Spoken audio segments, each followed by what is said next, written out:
তারপরে এই রমাদান মাস আসার পরে কোরআনকে মূল্যায়ন করলাম না, যে উদ্দেশ্য নিয়ে রমাদান মাস এসেছে। কবে হবে? মৃত্যুর পরে কোনো আফসোস করার কিছু না। মৃত্যু যেমনই চলে আসবে আফসোস শুরু হয়ে যাবে আপনার। সেই দিন যখন গরু ছাগলগুলো মাটি হয়ে যাবে, শাস্তি পাবেন, তখন আপনি বলবেন ইয়া লাইতানি কুনতু তুরাবা, হায় আমি যদি মাটি হয়ে যেতাম তাহলে আমার ভালো হতো, শাস্তি হতো না। আজকে আফসোস করেন দুনিয়াতে বেঁচে আছে যে আমার মতো অধম কেউ আছে যে আমি আল্লাহর কালামটাকে একটা আয়াত পড়লাম না।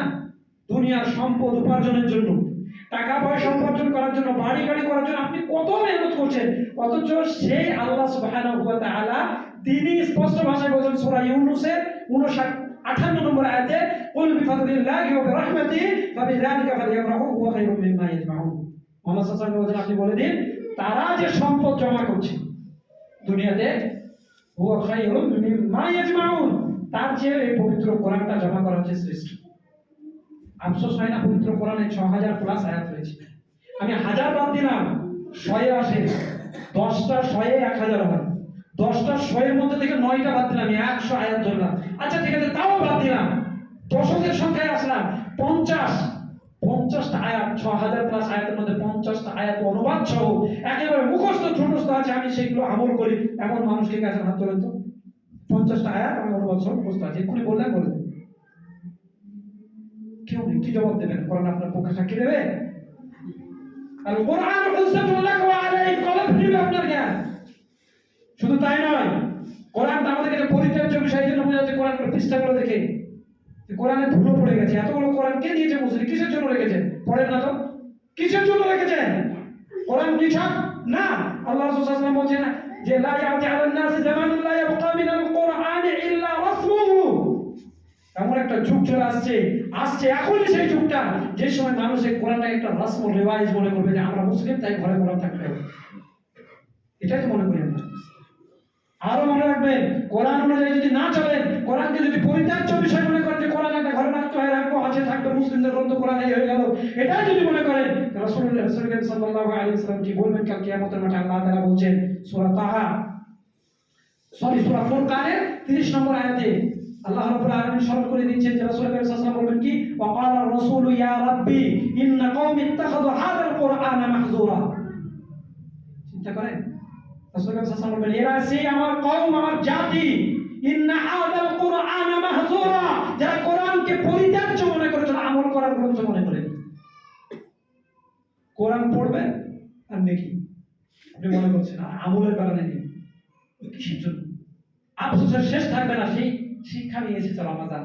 আজকে চলে গেল 20টা, 21-এর গড়ায় আমরা দুয়ারে পৌঁছে গেলাম, 21 রাত্রি আমরা কাটাচ্ছি, লাইলাতুল কদরের রাত্রি।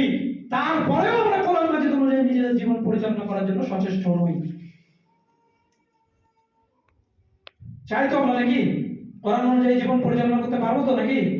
বলেন ইনশাআল্লাহ। চালাতেই হবে, না আপনি মারা গেলে আপনার সব শেষ। কোন ছেলে মেয়ে আত্মীয় স্বজন ভাই বোন পিতা স্বামী স্ত্রী কেউ কাজে আসবে না। يوم يفر المرء من أخيه وأمه وأبيه وصاحبته وبنيه لكل امرئ منهم يومئذ شأن يغنيه।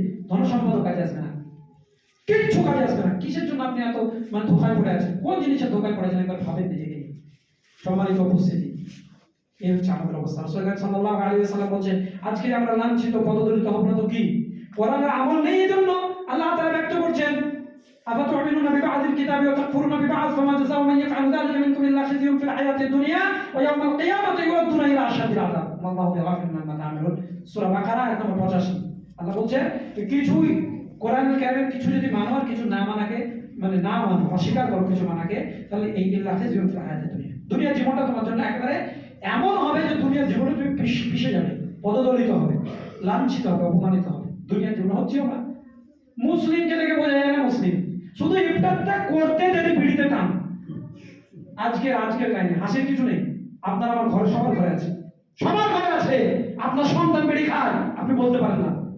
আশ্চর্যজনক কথা, আজকে মার্কেটে আমরা যেখানে থাকি, ইফতার করে একজন গিয়েছে সিগারেট খেয়ে, তারপরে এসে নামাজ পড়ছে মাগরিবে। চিন্তা করেছেন মুসলিমদের অধঃপতন কোন জায়গায় গিয়ে পৌঁছেছে? আরেকজন বিড়ি করো করে উপদেশ দিচ্ছে, তুমি বিড়ি খেলে তোমার ওযু ভেঙে গেছে, তোমাকে এখন ওযু করতে হবে, দুজনেই বিড়ি করো। কোথায় গিয়ে ইসলাম পৌঁছেছে? কাদের কাছে গিয়ে পৌঁছেছে? ইসলামিক বিধানকে কারা আলোচনা করছে নিজের মন মতো? জিজ্ঞাসা করেন। আপনিও চলছেন সেভাবে, আপনার ইনকাম নিয়ে কোনোদিন ভেরিফাই করেছেন? আজকে গ্রামে গঞ্জে সব জায়গাতে আপনি দেখেন ক্রিপ্টোকারেন্সি, বিটকয়েন আর এই নাম করে হাজারো মোবাইলের অ্যাপ দিয়ে ছেলে নারী পুরুষ উভয় টাকাকে কি করছে? লাগাচ্ছে না? টোটালি হারাম। ইসলামিক কনসেপ্টে কোথাও যায় না। আপনি করছেন, রমাদান মাসেও করছে। তাহলে কোরআন কি শিক্ষা নিয়ে এসেছে? কোরআনের শিক্ষা কতটুকু নিজের জীবনে বাস্তবায়ন হয়েছে? আমি করি না তো আমি বেঁচে নেই? আমি হারাম, কোন রকমের হারাম থেকে আমি সর্বরকমের হারাম থেকে নিজেকে বাঁচানোর চেষ্টা করি, বেঁচে থাকি আলহামদুলিল্লাহ। তাহলে আমি কি বেঁচে নেই? আমার মান সম্মান নেই? আমি বাঁচতে পারিনি? আমার অর্থ নেই তার অর্থ কি আমি টাকা পয়সা নেই তার অর্থ আমার সম্মান নেই? সেই সম্মানের জায়গা পবিত্র কোরআন। আল্লাহ তাআলা বলেছেন ফাইল্লাহুল্লাযিনা আমানু মিনকুম ওয়াল্লাযিনা উতুল ইলমা দারাজাত। বহু জাতির মর্যাদাকে আল্লাহ তাআলা বাড়িয়েছেন দুইটি কারণে। একটি হচ্ছে আল্লাহর প্রতি ঈমান, দ্বিতীয় নম্বর হচ্ছে তাদের এই কোরআনের ইলম। আর রাসূল সাল্লাল্লাহু আলাইহি ওয়াসাল্লাম বলেছেন ইন্নাল্লাহা ইয়ারফাউ বিহাদাল কিতাবি আকওয়ামান ওয়া ইয়াদাউ বিহি আখারিন। কোরআনের কারণে আল্লাহ রাব্বুল আলামিন বহু জাতির মর্যাদাকে সম্মানিত করেছেন, উঁচু স্থানে পৌঁছে দিয়েছেন। আর আপনি কোরআন ছেড়ে দিয়ে মর্যাদা পাওয়ার চেষ্টা করছেন দুনিয়াতে। মুসলিমরা সারা জীবন যদি গলা ফেলে বেড়ায় যে আমরা শ্রেষ্ঠ জাতি, আমরা শ্রেষ্ঠ জাতি, আর কোরআন যদি তাদের জীবনে বাস্তবায়িত না হয়, কোরআন অনুযায়ী না চলে, ওই মুসলিম কোনো দিন সম্মানিত হতে পারে না। এটা রাসূল কারীম সাল্লাল্লাহু আলাইহি ওয়াসাল্লামের ভাষা। আর রাসূল কারীম সাল্লাল্লাহু আলাইহি ওয়াসাল্লাম বলেছেন ইন্নাল্লাহা ইয়ারফাউ বিহাদাল কিতাবি আকওয়ামান ওয়া ইয়াদাউ বিহি আখারিন। এদিন থেকে মানুষ কোরআনকে ছেড়ে দেবে, ওয়া ইয়াদাউ বিহি আখারিন, একেবারে নিম্ন পর্যায়ে আল্লাহ তাআলা নামিয়ে দেবেন। আপনার আমার অবস্থা এখন দেখেন, একেবারে চলে। তাহলে রমাদানের প্রথম শিক্ষা ছিল কোরআন। কোরআন শিখলাম না, কোরআন পড়লাম না, কোরআন তিলাওয়াত করলাম না, কোরআনের অর্থ বুঝলাম না, কোরআন অনুযায়ী চলার চেষ্টা করলাম না, দাবি করলাম আমি মুসলিম। কিসের মুসলিম? মুসলিম মানে রাসূল কারীম সাল্লাল্লাহু আলাইহি ওয়াসাল্লাম যে তারাকতু ফীকুম আমরান লা তাযিল্লু মা তামাসসাকতুম বিহি ওয়া কিতাবাল্লাহি ওয়া সুন্নাতি নাবিয়্যিহি। দুইটি জিনিসের উপরে যারা চলবে তারা মুসলিম। একটা হচ্ছে কিতাবুল্লাহ, আল্লাহর কিতাব, একটা হচ্ছে নবী মুহাম্মদ সাল্লাল্লাহু আলাইহি ওয়াসাল্লামের সুন্নাহ। এই যে এতগুলো মানুষ দাড়ি চাচা, কোন দলিলের ভিত্তিতে? আহলে হাদিস মানে হচ্ছে হাদিসের অনুসারী, দাড়ি চাচাছেন কোন দলিলের ভিত্তিতে? কে আপনাকে তাদের অনুমতি দিয়েছে? ইহুদি খ্রিস্টানদের এই নীতি আপনি গ্রহণ করেছেন। আর ইহুদি খ্রিস্টানরা আপনার আমার ভাইকে ফিলিস্তিনে হত্যা করছে, তা আপনার কারণেই করছে। আপনি তো ইহুদিদের সঙ্গে মিশে গেছেন। গণনায় যদি দাঁড় করানো যেত ইহুদিদের সংখ্যা বাড়বে, কারণ যখন দেখবে যে দাড়ি নেই এরা ইহুদি মনে হয়, মুসলিম না। আপনি মুসলিম, আল্লাহর বিধান সেটাকে আবার কাটছে, কেউ ছাড়ছে, কেউ চাচ্ছে না। সুতরাং আল্লাহর বিধান কোরআন, সেটাকে ফলো করে সব ক্ষেত্রে আপনাকে আমাকে ফলো করতে হবে। নাম্বার 2, কোরআন অনুযায়ী সর্বক্ষেত্রে আপনি চলবেন। আপনার নিজের ব্যক্তিগত জীবনে, পারিবারিক জীবনে, সামাজিক জীবনে, রাষ্ট্রীয় জীবনে আপনি যতদূর পারবেন ততদূর কোরআন এবং সুন্নাহ অনুযায়ী চলবেন। যেখানে আপনি পারবেন না, জানেন শাসকের আওতায়, সেইখানে আল্লাহ রাব্বুল আলামিন সুবহানাহু ওয়া তাআলা হয়তো করবেন না। কারণ আল্লাহ বলেছেন লা ইউকাল্লিফুল্লাহু নাফসান ইল্লা উসআহা। আপনি যতটা পারবেন ততটা আপনাকে করতে হবে। সম্মানিত উপস্থিতি, আপনার পারিবারিকভাবে পর্দাকে ফরজ, পর্দা নফল সুন্নাত নয়, ফরজ বিধান, সেটাকে আপনি বাস্তবায়ন করেন। আলাদা সমাজের মহিলারা রাস্তাতে থাকবেই না, কোনো সুযোগ নেই। মাছওয়ালার কাছ থেকে মাছ কেনা, সবজিওয়ালার কাছ থেকে সবজি কেনা, আর অমুক ব্যক্তি প্লাস্টিকের অমুক বিক্রি করতেছে তার কাছে ছুটে যাওয়া। আপনার আমার ঘরের মা বোন কি এত সস্তা নাকি? আপনি কোন ফেলেছেন সস্তা? তাদেরকেও বোঝাতে পারেননি, মা বোনের উপরে আছে, তাদেরকেও আমরা বোঝাতে পারিনি যে কোরআন সুন্নাহ তাদের গুরুত্ব কত।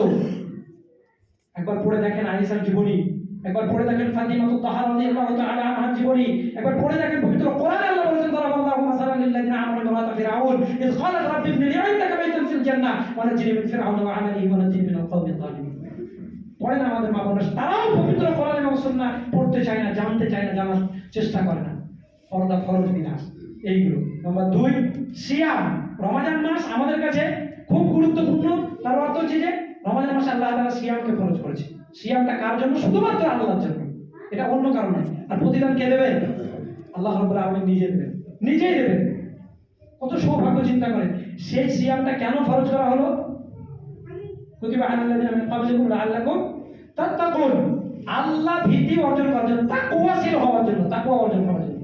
তাকওয়ার মূল উৎপত্তি যদি আপনি দেখেন, তা ওয়াও, অফ আর ইয়া, ওয়াকি, এই মূল ধাতু থেকে তাকওয়ার উৎপত্তি।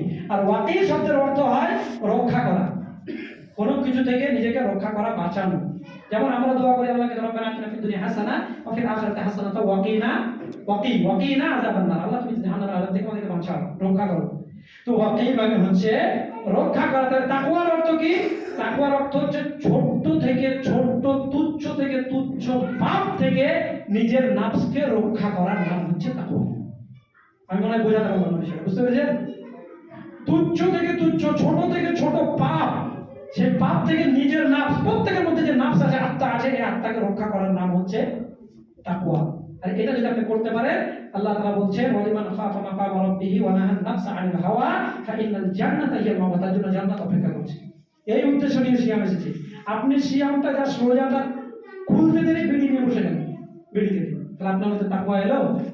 আপনি সিয়ামও আছেন, আবার ওই হারাম উপার্জনের জন্য আপনি মোবাইলে স্ক্রল করেই চলেছেন, তাহলে আপনার মধ্যে তাকওয়া হলো? আপনি সিয়ামরত অবস্থায় সুদের টাকা গুনে গুনে দিচ্ছেন, তাহলে এটা তাকওয়াশীল হলো? আপনি সিয়াম আছেন, নামাজ পড়ছেন না, তাকওয়াশীল হলো? তাহলে সিয়াম এসেছে তাকওয়া নিয়ে, তাহলে আপনার আমার সিয়াম কি আল্লাহ যে উদ্দেশ্য নিয়ে দিয়েছেন সেই উদ্দেশ্য পূরণ হচ্ছে? নিজে নিজের কাছে ভাবেন যে আমি আমার অবস্থা অনুযায়ী, আল্লাহ তো বলেছেন যে যাবতীয় পাপ থেকে বাঁচা, তা সিয়ামরত অবস্থায় দাড়ি কাটছেন, দাড়ি কাটা পাপ? পাপ, নিঃসন্দেহে পাপ। এটা কয়েকটা পাপের মধ্যে এক হচ্ছে নারী সাদৃশ্য অবলম্বন করা। মহিলাদের দাড়ি থাকবে না, পুরুষদের থাকবে, এটা আল্লাহ দিয়েছেন। আল্লাহর সব সৃষ্টি আপনি মেনে নিলেন, দাড়ি দেবেন, আল্লাহ এটা মানতে পারছেন না? নারী সাদৃশ্য যারা অবলম্বন করবে, আল্লাহ এবং তার রাসূল তাদের উপরে লানত করেছেন, একটা শাস্তি। নাম্বার 2, আল্লাহর সৃষ্টিকর্তার সৃষ্টিতে আপনি ব্যাঘাত ঘটাচ্ছেন, যেখানে আল্লাহ বলেছেন লা তাবদিলা লিখালকিল্লাহ, আল্লাহর সৃষ্টিতে কোনো পরিবর্তন গ্রহণযোগ্য নয়, তারপর আপনি পরিবর্তন করছেন আল্লাহর সৃষ্টিকে। দ্বিতীয় পাপ। দ্বিতীয়, রাসূল এবং আল্লাহ এবং তার রাসূলের আদেশের লঙ্ঘন করছেন, বিরুদ্ধাচরণ করছেন। কাফের হয়ে যাওয়ার সম্ভাবনাও থাকতে পারে, যদি অনেকে বলেছেন দাড়ি চাচা মানে কাটা কাবিরা গুনাহ নয়, আর অনেক আলেম বলেছেন যে দাড়ি রাখা যেহেতু ওয়াজিব, সুতরাং দাড়ি রাখতেই হবে, যদি কেউ কাটে তাহলে সে বড় গুনাহ করবে। নাম্বার 4, প্রকাশ্য গুনাহ। এই গুনাহটা লুকানোর কোনো উপায় নেই। কারণ যারা দাড়ি কেটে আছেন, আমরা জানি, যারা কেটেছে তারাও জানে যে পাপ, আমরা পাপ করেছি, জানেন তো নাকি? নাকি বলছে দাড়ি কাটা পাপ নয়? কি বলছে, কথা বলছেন না? দাড়ি কেটেছেন তার জন্য বলছেন না নাকি? ভয়ে দাড়ি কাটাটা কি যদি পাপ হয়, তাহলে সবাই জানছে যে আপনি পাপ করছেন। প্রকাশ্য পাপ আল্লাহ কি করে ক্ষমা করবে? গোপন পাপ আল্লাহ ক্ষমা করতে পারেন? আপনি তো সাক্ষী রেখে যাচ্ছেন যে আমি পাপ করছি। ফিরে আসুন, 5 ওয়াক্তের মুসাল্লি হতে হবে আপনাকে, তাকওয়া মানতে হবে। নাম্বার 3, সংক্ষিপ্ত করে দিই, রমাজান যে উদ্দেশ্য নিয়ে এসেছে সেটা হচ্ছে যে দেখেন রাসূল সাল্লাল্লাহু আলাইহি ওয়াসাল্লাম একটা হাদিস আসছে যে 3 বার মিম্বারে উঠতে গিয়ে 3 বার আমিন বললেন। আপনারা শুনেছেন ঘটনা? শুনেননি? তার মধ্যে একটা ছিল জিবরিলের দোয়া কি, যে যারা রমজান মাস পেল অথচ নিজের পাপকে ধুয়ে মুছে সাফ করে নিতে পারলো না, ক্ষমা নিয়ে নিতে পারলো না, তারা ধ্বংস হোক। আর মুহাম্মদ সাল্লাল্লাহু আলাইহি ওয়াসাল্লাম কি বলেছিলেন? আমিন, আল্লাহ কবুল করে নাও। দোয়া করছেন ফেরেশতাদের লিডার, আর আমিন বলছেন নবীদের সর্দার। দোয়া কবুল হয়ে গেছে আল্লাহ সুবহানাহু ওয়া তাআলার কাছে। আমার বলার উদ্দেশ্য হচ্ছে যে জিবরাইল আলাইহিস সালাম এটা জানতেন যে ওই ব্যক্তির চেয়ে হতভাগা, ওই ব্যক্তির চেয়ে নির্বল আর কে হতে পারে যে আল্লাহ ক্ষমা করার জন্য বসে আছেন আর ও ক্ষমাকে উপেক্ষা করে চলছে। তার কিছু নমুনা বলি, রমজান মাস ক্ষমার মাস, বেশি বেশি করে ক্ষমা চাইতে হবে। তার 3টে ক্ষমার কথা রাসূল সাল্লাল্লাহু আলাইহি ওয়াসাল্লাম সরাসরি বলেছেন, মান সামা রমাদান ঈমানান ওয়া ইহতিসাবান গুফিরা লাহু মা তাকাদ্দামা মিন যামবি। যে নেকির আশায় আর ঈমানের সঙ্গে রমজান মাসের সিয়াম পালন করলে আল্লাহ তাআলা তার বিগত দিনের গুনাহকে কি করবেন? মাফ করবেন। নাম্বার 2, মান কামা রমাদান ঈমানান ওয়া ইহতিসাবান গুফিরা লাহু মা তাকাদ্দামা মিন যামবি। দ্বিতীয় নম্বর হচ্ছে যে রমজান মাসের যে কিয়াম করলো, সালাত আদায় করলো। রমজান মাসের সালাতটা কি? কোন সালাতকে রমজান মাসের সালাত বলা হয় বলেন তো? রমজান মাসের সালাত 5 ওয়াক্ত সালাত তো সারা জীবনের জন্য ফরজ নাকি? তাহলে রমজান মাসে এক্সট্রা কোন নামাজটাকে বলা হচ্ছে? সালাতুত তারাবি। রাসূল করিম সাল্লাল্লাহু আলাইহি ওয়াসাল্লাম বলছেন যে ব্যক্তি রমজান মাসের এই কিয়ামকে পালন করলো আর তারাবি আদায় করলো, আল্লাহ রাব্বুল আলামিনের কাছে নেকির আশা এবং ঈমানের সঙ্গে আল্লাহর জন্য সেই ব্যক্তির বিগত দিনের পাপকে আল্লাহ রাব্বুল আলামিন ক্ষমা করবেন। এখন আপনার সঙ্গে আমার কথা, আমার সঙ্গে আপনার বা আপনার সঙ্গে ইসলামের অবস্থান। আল্লাহ ক্ষমা করবেন শুধু সালাতটা আদায় করলে নাকি? আর তো কিছু করতে বলেননি। আর আপনি এসার নামাজ পড়ে একবারে চুকিয়ে আছেন, কখন পালাবো? এত ক্ষমা পেয়ে গেছেন আপনি যে আল্লাহ ক্ষমা করার জন্য ডাক দিয়েছেন সারিউ ইলা মাগফিরাতিন মির রাব্বিকুম, আর আপনি আল্লাহকে বুড়ো আঙুল দেখালেন, থাকলো তোমার ক্ষমা, আমি চললাম। ইন্না লিল্লাহি ওয়া ইন্না ইলাইহি রাজিউন। ভয় লাগে না? একটা বারের জন্য ভয় হয় না যে এত উপেক্ষা করছি আমি ইসলামকে? শুধু একটা মাস সালাতুত তারাবি আদায় করতে গিয়ে আমরা ঘাবড়ে যাচ্ছি। সাহাবাদের জীবনে পড়ে এত কষ্টের উপরে কষ্ট, অকাট্য অত্যাচার সহ্য করে ইসলামের পথে টিকেছিল। একটা নামাজ সহজ সরল, আল্লাহ ক্ষমা করার জন্য বসে আছে, যেটা জিবরিল জানতেন, এজন্য জিবরিল বলছেন ক্ষমা না নিল সে ধ্বংস। আপনি ধ্বংসের মধ্যে পড়ে আছি, আবার ক্ষমার সুযোগ আল্লাহ তাআলা হায়াত রেখেছেন, বুড়ো আঙুল দেখিয়ে পিছিয়ে এসে নামাজ পড়ে যায়, থাকলো তারাবিকে পড়বে খামখা তখন ধরে, আবার গিয়ে সেই মোবাইল গোতাবে, সেই চায়ের দোকানে আড্ডা ফিরবে, তারপরে গিয়ে ঘুমাবে রাতে 11টা 12টায়। আর এইটুকু আপনার নসিবে হচ্ছে না? যদি না হয় আল্লাহর কাছে বেশি বেশি করে কাঁদেন যে আল্লাহ আমি কি এতই পাপী যে আমার সেজদাটুকু তুমি নিচ্ছ না, আর বেশি বেশি করে কাঁদেন। আফসোস হয় না? হয়। আর বর্তমান সময়ের যুবকদের কথা তো ছেড়ে দিলাম, এরা মনে হচ্ছে মানে বৃদ্ধদের চেয়েও বৃদ্ধ, দাঁড়িয়ে থাকতে পারে না, বয়স হয়ে গেছে যুবক ছেলেদের, নামাজ পড়া বাদ দিয়ে ছুটছে। আর কিছু কিছু মানুষ এসছে ওই ইফতারের সময় সাহারির সময় নামাজ পড়ে, সাহারি করে আসলো সে নামাজটা পড়ে গেল, ইফতারের সময় পড়ে, বাকি কোনো নামাজ পড়ে না। এরকম সংখ্যার মানুষ আছে। তারা তো এমনিতেই মুসলিম থাকবে কিনা সেই নিয়ে সন্দেহ আছে। কিন্তু আপনার আমার কথা যেখানে অবস্থা যে আল্লাহ ক্ষমা করার জন্য দিয়েছে, আর আপনি আমি পুরো আঙুল দেখাচ্ছি না, ক্ষমার কোনো দরকার নেই, খবরদার নাই। নারী পুরুষ সকলকেই বলছি, ক্ষমার মাস বেশি বেশি করে ক্ষমা চেয়ে নিন। সালাতুত তারাবি আপনি আরো লম্বা করে পড়েন। ইমাম সাহেবকে বলেন না ইমাম সাহেব 25 মিনিটে শেষ করতে হবে, ইমাম সাহেব বলেন 1 ঘন্টা ধরে তারাবি পড়েন। আমি পড়ি, আমি আমার গ্রামে তারাবির নামাজ দাঁড়ায় 8টা 10-এ, বেতের সহ নামাজ শেষ হয় 9টা 10 15। কে বলছে যে পিছনে লোক পাবে না? তো পাবো না, পাবো না। জঞ্জাল যে নিজের ক্ষমা চাইতে জানে না, চাই না, ওই অধমের সঙ্গে আমার কোনো সম্পর্ক নেই। আমি তো পাপী, আমি জানি যে আমি পাপী, আমি আল্লাহর কাছে ক্ষমা চাইবো। আমার ক্ষমা চাওয়ার একটা সুযোগ আল্লাহ করে দিয়েছেন, হায়াত রেখেছেন। কত মানুষ মরে গেল, এই দুদিন আগে পূর্ণ রমাজানও করতে পেলেন আমাদের গ্রামের একজন মানুষ মারা গেল। তিনি ভেবেছিলেন যে আমি মারা যাবো, মাত্র কত 48 থেকে 50 বছর বয়স, তুলনামূলক 48 কি 50। তাহলে আপনাকে হায়াত রেখেছেন, আপনি যুবক মানুষ, যে যৌবনকালের ইবাদতটা আল্লাহ বেশি গ্রহণযোগ্য করবেন, আপনি বসে আছেন বার্ধক্য আশায়। নির্লজ্জ যুবক তুমি, তোমার লজ্জা লাগা উচিত যে আমি কেমন মুসলমান, আল্লাহ ক্ষমার জন্য আমাকে ডাক দিয়েছেন আর আমি ক্ষমা নেব না। সারিউ ইলা মাগফিরাতিন মির রাব্বিকুম ওয়া জান্নাতিন আরদুহা কাআরদিস সামাওয়াতি ওয়াল আরদ আরজুহাস সামাওয়াতি ওয়াল আরদ উইদ্দাত লিল মুত্তাকিন। মুত্তাকিন যেটা বললাম যে সিয়ামের মাধ্যমে মুত্তাকিন হওয়া যায়, আর মুত্তাকিনদেরকে আল্লাহ ডাক দিয়েছেন ক্ষমার জন্য, জান্নাতের জন্য। কোনটাই না, কোনটা বলবো, কোন জিনিসটা বলবো আর কোন জিনিসটা ছাড়বো, এই হচ্ছে আজকাল আমাদের সমাজের বর্তমান অবস্থা। সম্মানিত উপস্থিতি, কোরআন আছে, সুন্নাহ আছে, খালি নেই কোরআন এবং সুন্নাহর অনুসারী আপনাকে হতে হবে। আপনি আহলে হাদিস খালি সমাজের নাম লিখে দিলে হবে না। এই যে এখানে লিখে দিয়েছেন যে এখানে বিভিন্ন জায়গায় আহলে হাদিস সমাজ, লিখলে হবে না, নিজেকে আহলে হাদিস হয়ে দেখাতে হবে। কথায় আহলে হাদিস হতে হবে, কাজে আহলে হাদিস হতে হবে, ইবাদতে আহলে হাদিস হতে হবে, চলনে আহলে হাদিস হতে হবে, বলনে আহলে হাদিস, সব ক্ষেত্রে আমার কোরআন আর সুন্নাহ জোরে জোরে পড়বে। মানুষ আমাকে দেখে মুগ্ধ হবে যে হ্যাঁ কোরআন এবং সুন্নাহ যাক এনে আছে। আর আপনাকে আমাকে দেখলে মানুষ গালি গালাজ করে, কেমন মুসলিম, আপনিও পাল্টা গালি দিচ্ছেন, এমন ভাষা আপনার। খবরদার নয়, ফিরে আসুন। আল্লাহ ডাক দিয়েছেন, সুযোগ করে দিয়েছেন। আর আরেকটা সুযোগ কি? ক্ষমা। মান কামা লাইলাতুল কদরি ঈমানান ওয়া ইহতিসাবা গুফিরা লাহু মা তাকদ্দামা মিন যামবি। যে রমজান মাসে লাইলাতুল কদরের রাত্রি পেয়ে গেল আর সেই রাত্রি ইবাদতের মধ্যে কাটালো, আল্লাহ রাব্বুল আলামিন তার বিগত দিনের পাপকে ক্ষমা করে দেবেন। চিন্তা করেন, একটা লাইলাতুল কদরের রাত্রি। আমি বলছি যে বছরে আপনি কোন রাত্রি জাগরণ করিয়েন না, বছরে কোন রাত্রি জাগরণ করার দরকার নেই, অসুস্থতা ছাড়া। অসুস্থতা তো আপনাকে এমনি জাগতে হবে। তো 365 দিনের মধ্যে 355 দিন আপনি ঘুমান, আর 10টা রাত্রি শুধু আল্লাহকে স্মরণ করার জন্য, কান্নাকাটি করে নিজের পাপকে মুছে ধুয়ে সাফ করার জন্য জাগ্রত হয়ে কান্না করে, কি হবে? এই কদরের রাত্রিটাকে কি বলা হয়েছে? লাইলাতুল কদরি খায়রুন মিন আলফি শাহর। আলফুন মানে 1000, আলফুন খায়রুন মিন আলফি শাহর, 1000 মাসের চেয়ে উত্তম এই রাত্রি। সেই রাত্রিকে আপনি এত হেলাই ফেলাই মোবাইলে এতে ওতে আপনি অর্ধেক কাটাচ্ছেন আর অর্ধেক ঘুমিয়ে কাটাচ্ছেন। খবরদার নয় আয়েশা বলেন এবং মা বলেন, আল্লাহ ক্ষমার সুযোগ করে দিয়েছেন। আজকে থেকে নিয়ে 10টি রাত্রি আপনি যাবেন, 5টার মধ্যে যে কোনো একটা লাইলাতুল কদর পাবেন, আর 10টা জায়গায় আপনি নিশ্চিত পাবেন। বাকি 9টা ইবাদতের গুরুত্বকে হারিয়ে যাবে, সেটাও তো আল্লাহ তাআলা বেনিফিট দেবেন, দেওয়ার জন্য বসে আছে। দিনে একটু ঘুমিয়ে নেন, 2-4 ঘন্টা ঘুমালেই তো হয়। আল্লাহ রাব্বুল আলামিন যেন ক্ষমা চাওয়ার এই মাসে যে ভুলের মধ্যে আছে সব ভুলকে ছুঁড়ে ফেলে নিজেকে একেবারে পরিপূর্ণ মুসলিম হিসেবে যেন আমরা আত্মপ্রকাশ করতে পারি। আল্লাহ রাব্বুল আলামিন তৌফিক দান করেন, বলেন আল্লাহুম্মা আমিন। আর যারা নামাজ পড়েন না, রমাজানের পরে যদি নামাজ ছাড়েন, তাহলে আপনার মতো অপদার্থ বেহায়া নির্লজ্জ আল্লাহর সঙ্গে ধোঁকাবাজ আল্লাহর সঙ্গে ধোঁকাবাজ, এই ধোঁকাবাজের স্থান কোথায় হবে আল্লাহ তাআলা ভালো জানেন। দুনিয়াতেও আপনার কারণে মানুষের শাস্তি পেতে, আপনাকে মানসিকভাবে শারীরিকভাবে শাস্তি পেতে হবে, আখিরাত তো আছে।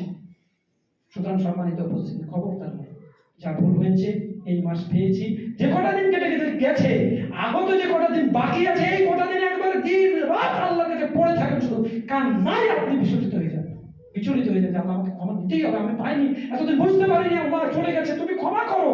তুমি যদি ক্ষমা না করো, করবেটাকে? ক্ষমা চেয়ে। সম্মানিত উপস্থিতি, আল্লাহ রাব্বুল আলামিন আপনাকে আমাকে ক্ষমা করে। ক্ষমা চাওয়ার জন্য উসমান রাদিয়াল্লাহু তাআলা যদি দেখেন, কবর দেখলেই কান্না করতে লাগবেন, আর আমরা কবর দেখি, কবরের মাটি দেখে হাসাহাসি করি। এই তো আমাদের। সুতরাং আমরা কোরআন ও সুন্নাহর সুশীতল ছায়াতলে নিজেরা আসবো, নিজেদের জীবনকে সুসজ্জিত করব, সাজাবো। সেই তৌফিক আল্লাহ রাব্বুল আলামিন যেন আমাদের প্রত্যেককেই দান করেন, বলেন আল্লাহুম্মা আমিন। আল্লাহ, আজকে রাত্রিতে আমরা প্রতিজ্ঞাবদ্ধ হচ্ছি যে আমরা মুসলিম, তুমি আমাদেরকে সর্বশ্রেষ্ঠ জাতি বলে ঘোষণা করেছো, আমরা যেন কোরআন ও সুন্নাহ মেনে সেই শ্রেষ্ঠ জাতি হিসেবে আত্মপ্রকাশ করতে পারি, সেই তৌফিক তুমি আমাদেরকে দান করো। আল্লাহ, তুমি আমাদেরকে তোমার নেককার সালেহ মুত্তাকিন পরেজগার বান্দাদের অন্তর্ভুক্ত করে দাও। আল্লাহ, যারা আমরা আমাদের মারা গেছে তাদের কবরের শাস্তিকে তুমি মাফ করে দাও। আল্লাহ, যারা আমরা বেঁচে আছি, আমাদেরকে ঈমান ও আমল যেন আমাদের কোরআন ও সুন্নাহ অনুযায়ী হয়, সেই তৌফিক তুমি দান করো। আল্লাহ, আমাদের মা বোন যারা রয়েছেন তাদেরকে তুমি পর্দাশীলা এবং আরো বেশি পরেজগার মুত্তাকিন হওয়ার তুমি তৌফিক দান করো। তারা যেন রাস্তাঘাটে নিজের শরীর উন্মুক্ত করে জাহান্নামের কাঠখড়ি না হয়, সেই বুঝ তুমি তাদেরকে দান করো। তারা যে সম্মানীয়, সেই সম্মানিয়া সেটা যেন সে বুঝতে পারে এবং সেইভাবে সম্মান নিজের রক্ষা করে, সেই তৌফিক তুমি তাদেরকে দান করো। আমরা যারা বেঁচে আছি, আমাদেরকে তুমি কোরআন ও সুন্নাহ অনুযায়ী চলে পরকালের মুক্তির জন্য আমাদেরকে তুমি কবুল করে নাও। আল্লাহুম্মা আমিন। আমরা যারা এই লাইলাতুল কদরের রাত্রি জাগরণ করছি বা করব, আল্লাহ তুমি তাদের এই ইবাদতগুলোকে কবুল করে নিও। আল্লাহ, তুমি আমাদেরকে সর্বোপরি যে কথা আমরা বারবার বলি, তুমি আমাদেরকে আমাদের মতো পাপিষ্ঠ পাপী বান্দাদেরকে আল্লাহ তুমি মাফ করে দিও। তোমার মাফ ছাড়া আমাদের পরিত্রাণ নেই, বাঁচার কোনো রাস্তা নেই। সেই মাফ বা সেই ক্ষমা তোমার কাছে আমরা চাইছি। তুমি ভালোই জানো যে আমি আমার অবস্থান কোথায়, কতটা আমি পাপী, কি পাপ করেছি, বলার কিছু নেই তোমার কাছে, তুমি সব জানো। তুমি এমনকি আল্লাহু আলিমুম বিজাতিস সুদূর, অন্তরের মধ্যে কি ঘটছে, এখন বসে এখানে কেউ কোরআন সুন্নাহ শোনার জন্য আগ্রহী হচ্ছেন নাকি কেউ বিরক্তিকর মনে করছেন, সেটাও আল্লাহ জানেন। আল্লাহু আলিমুম বিজাতিস সুদূর। আল্লাহ, তুমি যেহেতু জানো, তুমি এই জানা বিষয়গুলো আর কোথাও উন্মুক্ত না করে তুমি একেবারে উন্মুক্ত, একেবারেই ক্ষমা করে দাও, যে ক্ষমার কথা তুমি বলেছো, ইল্লা মান তাবা ওয়া আমানা ওয়া আমিলা আমালান সালিহা ফাউলাইকা ইউবাদদিলুল্লাহু সাইয়্যাতিহিম হাসানাতিন ওয়া কানা আল্লাহু গফুরুর রহিমা। আল্লাহ বলছে যে যে ব্যক্তি তওবা করে আমার পথে ফিরে আসলো, তারা এত মানে ফিরে আসা এবং সে আল্লাহর কাছে ক্ষমা চাইলো আর বাকি জীবনটা সৎ আমলে কাটালো, তাহলে আল্লাহ তুমি বলেছো ইউবাদদিলুল্লাহু সাইয়্যাতিহিম হাসানাত, পাপগুলোকে নেকি দ্বারা পরিবর্তন করে দেবে। আল্লাহ, আমরা চাইছি বাকি জীবনটা কোরআন ও সুন্নাহ অনুযায়ী পরিচালনা করতে, তুমি যেন আমাদের পাপগুলোকে নেকি দ্বারা পরিবর্তন করে দিও। সেই আশা ও দাবি তোমার কাছে রেখে আমরা আলোচনা এখানে ইতি করছি। وما علينا إلا البلاغ. أقول قولي هذا أستغفر الله لي ولكم ولسائر المسلمين فاستغفروه إنه هو الغفور الرحيم. السلام عليكم ورحمة الله وبركاته. পড়বো, তারপরে সালাতুত তারাবিহ ইনশাআল্লাহ।